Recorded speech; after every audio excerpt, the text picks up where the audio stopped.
नमस्कार दोस्तों, पूरे राजस्थान और उससे सटे जितने राज्य हैं लगातार मांग कर रहे हैं कि अरावली पर्वत श्रृंखला को बचाया जाए। उसके लिए वो मुहिम भी चला रहे हैं और दोस्तों यही सही समय है कि हम सभी अरावली पर्वत श्रृंखला के लिए आवाज उठाएं। नहीं तो यदि ये आवाज अभी दबा दी गई तो धीरे धीरे ये जितने तथाकथित पूंजीपति हैं इस अरावली पर्वत श्रृंखला को निगल जाएंगे अपने व्यक्तिगत लाभ के लिए।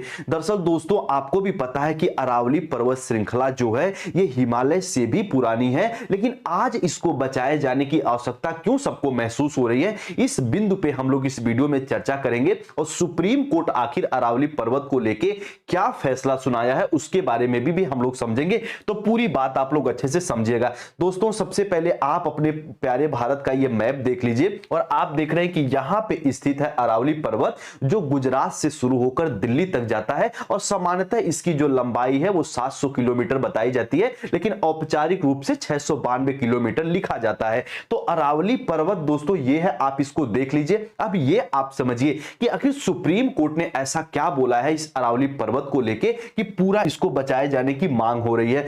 अब दोस्तों अरावली पर्वत श्रृंखला से संबंधित सुप्रीम कोर्ट के इस फैसले को समझने के लिए थोड़ा सा आपको पीछे जाना पड़ेगा। दरअसल दोस्तों पिछले वर्ष सुप्रीम कोर्ट ने बोला था कि अरावली पर्वत के आसपास जितने भी खनन के कार्य हो रहे हैं, पहाड़ों को तोड़ा जा रहा है, उन पर रोक लगा दिया जाए। और केंद्र सरकार को यह सुझाव दिया था कि आप तत्काल रूप से एक ऐसी परिभाषा, एक ऐसे मानदंड बनाइए ताकि वो सभी स्टेट में लागू हो सके। क्योंकि दोस्तों आपको भी पता है कि सुप्रीम कोर्ट ने जो ये आदेश दिया था वो अपने आप में उस समय जायज था, क्योंकि अरावली पर्वत को लेके कोई भी एक परिभाषा नहीं है। अलग अलग स्टेट, अलग अलग राज्य इसके लिए अलग अलग अपने मानदंड बनाए हुए हैं।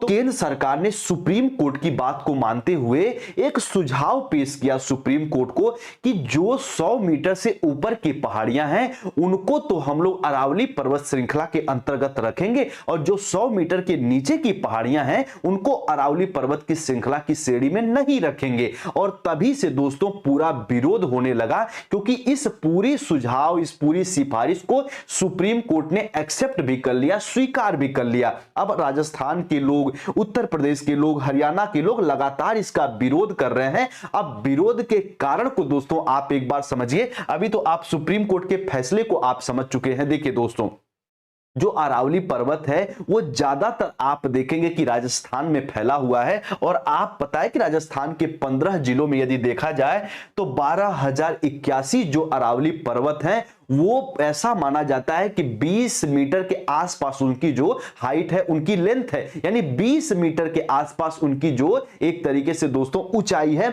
बाकी जो 1048 पर्वत है वो सिर्फ 100 मीटर के ऊपर है। अब इसको एक एग्जांपल से आप समझिए कि यदि 100 अरावली पर्वत हैं तो उनमें से केवल 10 अरावली पर्वत जो हैं वो 100 मीटर के ऊपर हैं, बाकी 90 अरावली पर्वत जो हैं वो 20 मीटर के आसपास हैं। तो भैया सुप्रीम कोर्ट ने जो सुझाव स्वीकार किया है केंद्र सरकार का कि हम केवल 100 मीटर के ऊपर के जो पर्वत है उनको अरावली पर्वत श्रृंखला में रखेंगे, तो 90% जो कि अरावली पर्वत है वो वैसे ही अरावली पर्वत श्रृंखला के बाहर आ गए। यानी कहीं ना कहीं कुछ विशेष लोग उस पर खूब दबा के खनन का कार्य करेंगे और उस पहाड़, उस पूरे जो कि एक तरीके से इकोसिस्टम है उसको, उसमें तोड़फोड़ मचाएंगे। इसी को लेके दोस्तों पूरी तरीके से विरोध हो रहा है। अब थोड़ा सा आपको ये बात और समझनी पड़ेगी कि आखिर अरावली पर्वत की ये विशेषता क्या है, क्यों दोस्तों इसके लिए लोग इतना आवाज उठा रहे हैं। आप देख रहे हैं कि ये अरावली पर्वत श्रृंखला है जो राजस्थान में मुख्य रूप से फैली हुई है। इसके सबसे इंपॉर्टेंस, जो इसका जो सबसे बड़ा महत्व दोस्तों है, ये रेगिस्तान को फैलने में बिल्कुल एक तरीके से बाधा डालता है, रोकता है। अभी आप देखते हैं कि ये पूर्वी राजस्थान है, ये पश्चिमी राजस्थान है, और पश्चिमी राजस्थान मुख्य तौर पे आप देखेंगे कि ये रेगिस्तान की आधारित क्षेत्र है, और पूर्वी जो यहाँ पे राजस्थान है इसमें आप देखेंगे कि यहाँ पे खेती भी कर सकते हैं, थोड़ी बहुत यहाँ पे हरियाली भी आपको देखने को मिलती है। उसका विशेष कारण है दोस्तों यहाँ पे अरावली पर्वत, क्योंकि क्योंकि जब मानसून बनता है तो इसके पूर्वी क्षेत्र में कुछ इसके पार्ट कुछ अंश टकराते हैं और यहां पे बारिश भी होती है। यहां पे एक तरीके से देखेंगे कि हरियाली और इकोसिस्टम भी बना हुआ होता है। तो अरावली पर्वत की सबसे बड़ी विशेषता राजस्थान में या हरियाणा में या दिल्ली में यही है कि ये आप देखेंगे कि प्रदूषण को भी कम करता है और सबसे बड़ी बात की जो जमीनें हैं उसको उपजाऊ बनाने में भी मदद करता है और रेगिस्तान को फैलने से भी रोकता है। अब इसके कुछ यहां पे इंपॉर्टेंस और आप देख लीजिए, जैसे हरियाणा और दिल्ली की ओर जो रेगिस्तान है वो और बढ़ेगा अगर यहां पे देखेंगे कि अरावली पर्वत को ज्यादा से ज्यादा दोस्तों यदि छत पहुंचाई जाएगी तो हरियाणा, दिल्ली और राजस्थान के जो पूर्वी क्षेत्र हैं वहां पे देखेंगे कि ज्यादा से ज्यादा जो रेगिस्तान है वो तो फैलेंगे ही फैलेंगे। ये सबसे बड़ा इसका नुकसान है। उसके साथ साथ आप देखेंगे कि उत्तर पश्चिमी भारत में जो खाद्य सुरक्षा है उसको भी खतरा है, क्योंकि आप देखेंगे कि समतल भूमि की सबसे बड़ी विशेषता है कि यहाँ की जो जलवायु है, यहाँ के जो मौसम है उनमें एक संतुलन पाया जाता है और उस संतुलन को स्थापित करने में कहीं ना कहीं अरावली पर्वत श्रृंखला अपनी महत्वपूर्ण भाग की रोल निभाता है। और दोस्तों इसलिए अरावली पर्वत श्रृंखला को बचाया जाना इंपॉर्टेंट है। उसके साथ साथ आप देखेंगे कि 200 प्लस जितने प्रकार से पक्षियां रह रहे हैं, जो पशु पक्षियां रह रहे हैं, उनको भी कहीं ना कहीं नुकसान होगा अगर इस प्रकार से खनन को और बढ़ा दिया जाए अरावली पर्वत के आसपास।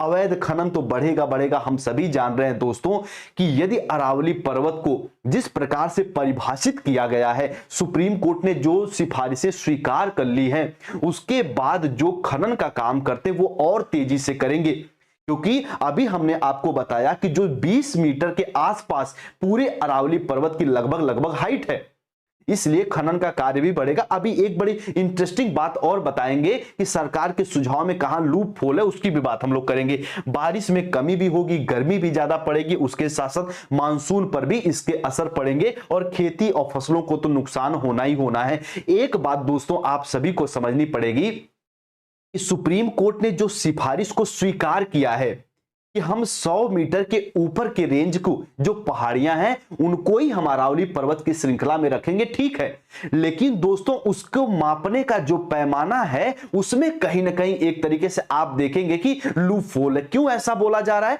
क्योंकि दोस्तों जो कोई भी की एक तरीके से हाइट मापी जाती है या फिर आप देखते हैं कि रेलवे में जो हाइट मापी जाती है, क्षेत्र की हाइट मापी जाती है, वो समुद्र तल से मापी जाती है।